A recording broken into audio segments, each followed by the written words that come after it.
우리 믿는 사람들은 하나님의 인도를 받기 원합니다. 특별히 중요한 결정을 앞두고 하나님께 인도해 줄 것을 이렇게 기도를 보통 합니다. 내가 이 사람과 결혼을 해야 됩니까? 그런 기도도 있을 거고, 사업을 시작하는 사람은 하나님 제가 이 사업을 해야 됩니까? 말아야 됩니까? 그런 인도를 구합니다. 그래서 주님께 이렇게 묻고 사업을 시작했는데 너무 잘 되면은 하나님께서 인도해 주셨구나. 우리는 그렇게 생각합니다. 그러나 일이 또 잘 풀리지 않으면 하나님 인도하시지 않았는가? 그런 생각을 또 하게 됩니다. 자, 정말 이것이 이렇게 생각하는 것이 맞을까? 우리 하나님의 인도하심은 그렇게 단순하게 생각해서는 안 됩니다. 잠언 16장 9절 말씀 보면은 사람이 마음으로 자기의 길을 계획할지라도 그의 발걸음을 인도하시는 이는 여호와시니라, 이렇게 말씀하고 있습니다. 그러니까 우리 사람은 마음으로 자기의 길을 계획하는 그런 존재입니다. 다 자기에게 관심이 있죠. 자기 인생, 자기 가정, 또 자기 사업, 혹은 또 자기 교회, 이 자기의 것에 관심이 다 있습니다. 그래도 사람은 자신이 계획하고 정한 것에 관심을 두고 그것을 위한 하나님의 인도하심을 구하며, 대체로 그렇습니다. 내가 뭔가를 계획해 놓고 하나님 이것을 인도해 주십시오. 그렇게 해 나갑니다. 그런데 우리 하나님께서는 사람에 세운 계획이나 목적이 아니라 오히려 그 사람에게 관심이 더 있다 하는 사실입니다.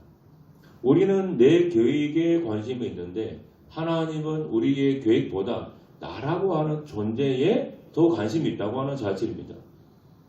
그래서 그 사람과 함께 하면서 한 걸음 한 걸음 그 길을 같이 걸어가 주십니다. 하나님의 인도하심은 이 우리의 발걸음에 있지 목적지에 있지 않다고 하는 것입니다. 하나님과 함께 걷는 길이라면 어떤 길이어도 괜찮은 것이고 하나님이 주신 것이라면 다 좋은 것입니다. 그러니까 하나님이 발걸음에 있고 우리는 어떻습니까? 다 목적지에 있어요. 이게 잘 돼야 되고 저게 잘 돼야 되고, 이것이 하나님과 우리가 어떤 인도하심에 대한 어떤 성경의 바로 인도하심에 대한 그 관점이 차이가 있는 거죠. 성경에 보면은 하나님의 인도하심을 찾아볼 수 있는 곳이 있는데 여러 군데 있는데 대표적으로 이 룻기입니다. 모압 여인인 그 과부 룻이 시어머니와 함께 베들레헴으로 이렇게 다시 돌아왔지 않습니까? 그 시어머니를 부양하기 위해서 보리삭을 주우러 밭으로 갔습니다. 그런데 우연히 가게 된 곳이 가서 보니까 이 보아스라고 하는 사람의 밭이었고, 또 마침 그때 보아스가 자기 밭에 와서 룻을 만나게 되었습니다. 룻은 그 보리밭에서 보아스와 만나 결국 결혼하게 되었고, 이랬던 집안의 그 땅을 회복하며 가업을 이어나가게 되었습니다. 그리고 그 보아스와 룻 사이에서 다윗 왕이 태어났고, 마침내는 그 가문에서 메시아이신 예수 그리스도가 탄생하게 됩니다. 자, 그런데 룻은 자신이 메시아의 조상이 된다는 사실을 전혀 알지 못했습니다. 그냥 룻은 어떻게 살았습니까? 하루하루 자기 일상에 최선을 다했어요. 그냥 한 걸음 한 걸음 하나님과 동행하면서 그냥 걸어갔습니다. 내가 룻이 베들레헴으로 오면서 내가 베들레헴에 왔으니까 여기서 한번 제일 유지가 되는 사람 한번 잡아가지고 팔짱 펴보자. 그런 목적이 없어요. 그냥 베들레헴으로 하나님 인도함 받아 돌아와서 하루하루 한 걸음 한 걸음 그냥 걸어가는 겁니다. 일상에 최선을 다하고 한 걸음가는 주님과 동행하면서 걸어가다 보니까 하나님이 기적과 축복을 만들어 가십니다. 또 우연인 것처럼 보였지만은 하나님의 섭리가 담긴 그 은혜가 룻의 인생에 다가온 것입니다. 이것이 하나님이 인도하신다는 거예요. 롯은 자기 목적, 자기 계획을 갖고 움직인 것이 아니었습니다. 단지 말씀을 듣고 하나님의 인도를 따라 한 걸음씩 걸어가다 보니까 하나님이 예비해 놓으신 복을 받게 된 겁니다. 그러면 우리가 최선의 목적지에 그냥 자동으로 도달하는 거예요. 많은 그리스도인들이 하나님께 자신이 결정한 선택을 이루어달라고 자꾸 기도합니다. 하나님, 내가 세운 계획 이것 좀 이루어주세요. 내가 이 목표한 거 꼭 이루어주세요. 그렇게 합니다. 그러나 아무리 최선을 다해도 우리의 포도주가 되는 역사, 오병이의 기적 같은 은혜를 경험하지 못합니다. 왜 그럴까? 우리에게는 우리의 판단이 있고 우리의 계획이 다 있잖아요. 근데 하나님은 또 하나님의 계획이 있는 거예요. 하나님의 목표가 있는 거예요. 그래서 결국 하나님의 계획과 하나님의 목표도 가게 되어 있습니다. 근데 우리는 자꾸 우리의 계획과 우리의 목표만을 고집하니까 실망과 낙심, 좌절이 있는 것입니다. 여러분 기억하셔야 됩니다. 하나님은 하나님의 시간표대로 우리를 인도하세요. 결국에는 물론 우리가 때는 고집 부려서 하나님이 져주시는 경우도 들어 있습니다만 그래도 결국은 하나님의 시간표 속으로 들어가게 되어 있어요. 하나님은 내가 원하는 대로 무조건 움직여주는 분이 아닙니다. 요셉을 보십시오. 오늘 이 40장 요셉 얘기 아닙니까? 그가 감옥에서 어떻게 나왔습니까? 요셉이 갇힌 곳에 어느 날 두 사람이 같이 감옥에 갇힙니다. 바로의 술 맡은 간원자, 떡 굽는 간원에 갇혀요. 이 바로는 애굽 왕을 그냥 통칭하는 하나의 명칭입니다. 이름이 바로 왕의 이름이 아니라. 그래서 이 바로의 그 술 맡은 간원자, 떡 굽는 간원장이 고위직에 있는 사람들인데 갇혔어요. 그리고 이들이 갇힌 지 수일이 되던 날 두 사람이 같은 날 꿈을 꿉니다. 아침에 요셉이 그 두 사람 보니까 얼굴에 근심이 가득해요. 그래서 요셉이 왜 그러냐 물어보니까 자기들이 꿈을 얘기해 줍니다. 그리고 요셉이 그들의 꿈을 해석해 주었습니다. 그때 요셉은 술 맡은 간원장이 복직될 거니까 당신이 복직하면 이렇게 해달라 자기 부탁을 합니다. 창세기 40장 14, 15절입니다. 당신이 잘 되시거든 나를 생각하고 내게 은혜를 베풀어서 내 사정을 바로에게 알려 이 집에서 나를 건져주소서. 나는 히브리 땅에서 끌려온 자요 여기서로 오기까지 진리는 행하지 아니하였나이다. 그러니까 자기 억울한 걸 좀 풀어달라고 술 맡은 관원장한테 부탁을 했어요. 그리고 요셉의 꿈 해석대로 술 맡은 관원장은 그 자기 전적을 해보겠고 떡 굽는 관원장은 죽었습니다. 자, 이제 억울한 누명을 쓰고 감옥에 갇힌 요셉이 풀려날리만 남았습니다. 이제 그건 어떻게 되었습니까? 성경은 이렇게 얘기하고 있습니다. 23절이죠. 술 맡은 관원장이 요셉을 기억하지 못하고 그를 잊었더라 그랬습니다. 아니 내가 그 사람한테 부탁한 게 몇 년이 흘렀다고, 부탁한 지 며칠이 되었다고 그냥 잊어버렸어요. 아주 쬐까맣게 잊어버렸습니다. 정말 약속하죠. 그래서 결국 요셉이 어떻게 됐습니까? 그 감옥에서 나온 것은 만 2년이 지나서 나왔습니다. 아니 며칠이면 나올 수 있는 그런 상황인데 만 2년이 지나서 나왔어요. 1년도 아니 2년이 지났습니다. 그 2년 동안 이 술 맡은 관원이 까맣게 계속 잊고 있었다는 거예요. 바로가 꿈을 꾸고 번면할 때 술 맡은 간원장이 바로에게 요셉을 추천한 때가 만 2년이 지났대. 그래서 바로는 자기 꿈을 해석하게 하려고 요셉을 감옥에서 불러낸 겁니다. 자, 우리 이렇게 생각할 수 있죠. 술 맡은 간원장이 요셉을 잊지 않았더라면 요셉이 2년이나 빨리 감옥에서 나올 수가 있었을 텐데 왜 하나님은 억울하게 감옥 갇힌 요셉의 소원을 들어주지 않았을까? 그 생각 들지 않으십니까?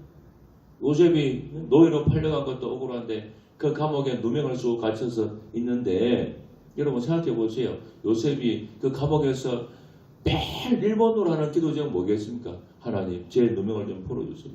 하나님 제발 좀 이 감옥에서 좀 풀려나가게 해주세요. 그 기도하지 않겠습니까? 그런데 정말로 하나님 은혜인 이겠죠. 술 맡은 관원장이 탁하니 들어와가지고 이제 자기가 풀려날 찬스가 완전히 온 겁니다. 이 정도 되면 여러분 어떻게 생각하겠습니까? 야, 하나님 정말 좋으신 분이에요. 하나님이 정말로 이제는 내 기도 응답하셔서 나를 감옥에서 꺼내주려고 이런 기적 같은 일을 만들어 주셨구나. 그 생각이 다 들지 않겠습니까? 근데 어떻게 되죠? 일주일이 지나 이주일이 지나고 한 달이 지나도 아무런 소식이 없어요. 그리고 당연히 감옥에는 여러 가지 온갖 정치적인 소식들이 들려오겠죠. 요셉에 갇힌 곳이 정치범 수용소니까. 이제 숨었던 근황이 회복이 됐던 소식을 다 들었는데 아무런 소식. 한 달이 지나고 두 달이 지나고 1년이 지나도 아무런 소식이 없어요. 여러분 이 정도쯤 되면 그냥 하나님이 뭐고 다 치울 정도로 되지 않겠습니까? 얼마나 낙심이 되겠습니까? 여러분 결과로운 적이지만은 우리가 아는 것은 만일 요셉이 자기가 원했던 대로 2년 일찍 나왔더라면 수마턴 관원장이 약속을 잊지 않고 요셉의 누명을 펴줬다면 요셉은 나왔겠죠. 자유를 누렸겠죠. 그러나 요셉이 총리가 될 수는 없었을 것입니다. 요셉이 풀려 나왔으니까 어디 갔겠어요? 애굽에서 살았겠냐고. 다시 아버지로 돌아갔겠지. 가나안 땅으로. 애굽의 점술가와 현인들 어느 누구도 발의 꿈을 해석하지 못할 때 단 한 사람 요셉이 발의 꿈을 해석해주는 과정에서 애굽의 총리가 될 수 있었던 것입니다. 요셉이 자기의 꿈을 해석해 주는 것을 듣던 바로는 그의 명철과 지혜에 탐복해서 그를 애굽의 총리로 세운 것입니다. 그렇다면 수마턴 관원장이 요셉을 잊어서 2년이나 더 옥살하게 된 것은 요셉을 애굽의 총리로 인도하시려는 하나님의 시간표 때문이었던 것입니다. 물론 2년 동안은 야속했겠지만은 하나님은 더 큰 그림을 그려놓고 요셉을 그렇게 감옥에 둘 수밖에 없었던 것입니다. 여러분 하나님의 인도에는 이처럼 때가 있는 것입니다. 10편 105편 17, 19절 말씀입니다. 그가 한 사람을 앞서 보내셨으며 요셉이 종으로 팔렸도다. 그의 발은 착고에 차고 그의 몸은 쇠사슬에 매였으니 이 감옥 갇힌 거죠. 곧 여호와의 말씀이 응할 때까지라. 그의 말씀이 그를 단련하였도다. 하나님은 요셉을 애굽의 총리로 세우시되 자기의 때에 하신 것입니다. 여호와의 말씀이 응할 때라 그랬죠. 여호와의 말씀이 응할 때. 이것은 요셉의 때가 아니라 내 때가 아니라 하나님의 때였던 것입니다. 우리의 계획대로 우리가 원하는 대로 일이 되지 않는다고 실망할 때가 있습니다. 내가 간절히 기도했는데 아직 응답이 없고 현실이 좋아지지 않아서 답답할 때 있죠. 하나님이 인도가 있는지 의심이 듭니까? 자, 여러분 그럴 때 분명히 있습니다. 저도 그럴 때 있습니다. 종종 있습니다. 우리 요셉을 기억해야 됩니다. 요셉은 17세 소년의 꿈이 30세 때에 애굽의 총리가 되어 이루고 지기까지 13년의 그 세월이 어떠했는가를 여러분 기억해 보십시오. 그에게는 꿈을 통해 주신 하나님 말씀이 있었습니다. 하지만 현실은 언제나 그 말씀과 거리가 먼 것처럼 보였습니다. 그리고 그 과정에서 요셉의 인내는 시험을 받았습니다. 우리도 그럴 것입니다.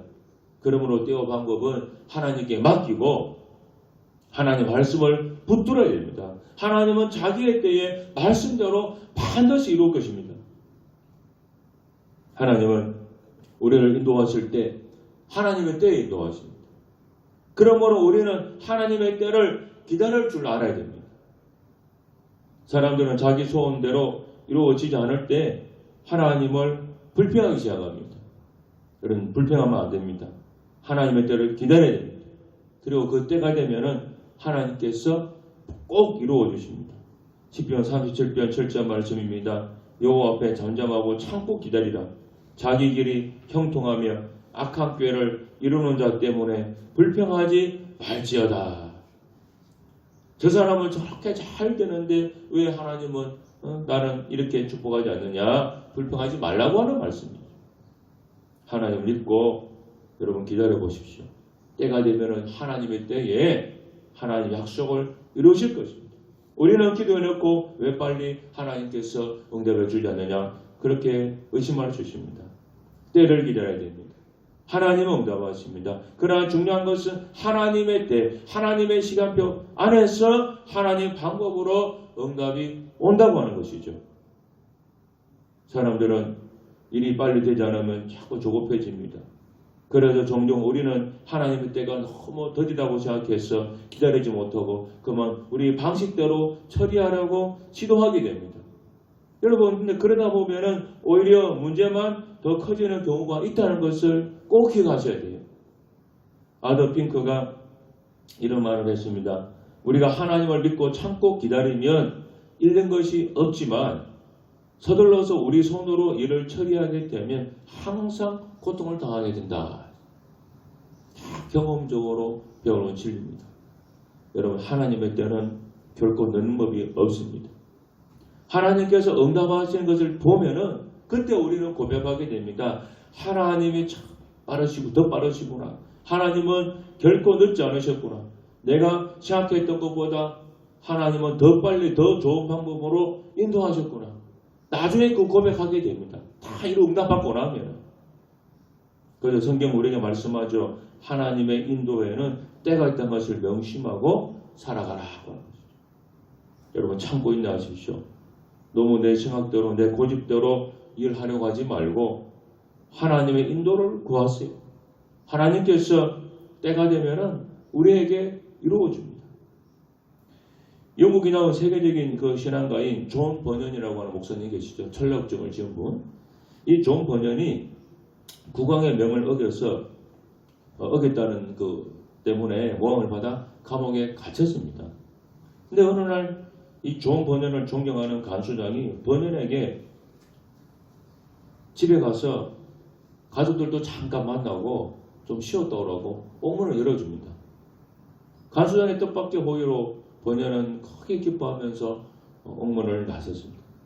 그런데 얼마 지나지 않아서 버년이 아주 가쁜 숨을 몰아쉬며 다시 감옥으로 돌아왔습니다.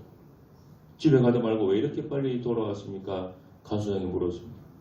버년이 당당한 표정으로 이렇게 대답했습니다. 당신의 호의는 고맙지만은 이렇게 하는 것이 성령의 인도하심은 아닌 것 같습니다. 제가 그걸 깨달았습니다. 그래서 내가 서둘러서 돌아왔습니다. 그렇게 얘기했어요. 가다 보니까 그 마음에 감동이 온 거죠. 아, 이거 하나님 인도하신 게 아닌 것 같은데 하고 급하게 다시 돌아온 거예요. 그로부터 1시간이 지났습니다. 예고도 없이 국왕이 감옥에 시찰을 한 거예요. 당연히 존 버년이 갇혀있으니까 감옥도 둘러보고 돌아갔습니다. 만약 존 버년이 가수장 호의 때문에 집에 가서 가족들하고 만나고 있었다고 하는 것이 있어가지고 없는 것이 들춰났다 어떻게 되겠습니까? 당연히 가수장도 죽었을 것이고 존 버년은 뭐 말할 것도 없죠. 큰 화를 입었을 것입니다. 자, 여러분, 존 버년이 감옥에 갇혀 있으면서 집필한 책이 뭡니까? 성경 다음으로 많이 익힌다고 하는 바로 철로 역정입니다. 그냥 간수장 호의대로 아이고 이거 하나님 웬 은혜입니까? 하고 그냥 덕커덕하고 나가서 집에 있다 와서 감옥 국왕이 그냥 왔을 때 없었다고 한다는 아마 철력정은 이 세상에 나오지 못했을 거예요. 하나님의 시간표, 하나님의 인도가 있습니다. 여러분, 조급하고 답답하고 또 때로 확신되고 그렇죠. 하나님의 인도를 구하시고 하나님의 인도하고 있다고 믿고 그냥 믿음으로 쭉 걸어가십시오. 당장에는 뭔가 결과가 없고 뭔가 어떤 일이 이루어질 때까지 뭔가 요연한 것처럼 보인다 할지라도 하나님 인도하고 있다. 분명히 인도하고 있다. 그냥 믿고 한 걸음 한 걸음 매일매일 걸어가십시오. 그러면 때론 골짜기가 있고 때론 넘어지고 하는 일이 있다 할지라도 결국에는 하나님이 예비해 놓으신 그 목적지에 도달할 것입니다. 주의를 잘 지키면서 매일 기도하고 말씀 보고 하나님 인도 구하고 믿고 맡기고 그래 걸어가 보십시오. 반드시 잘 되실 것입니다. 기도하겠습니다. 자비로우신 하나님 아버지, 우리 하나님 아버지께서는 계속 인도해 오셨고 오늘도 인도하시고 내일도 모레도 우리를 인도하시리라 믿습니다.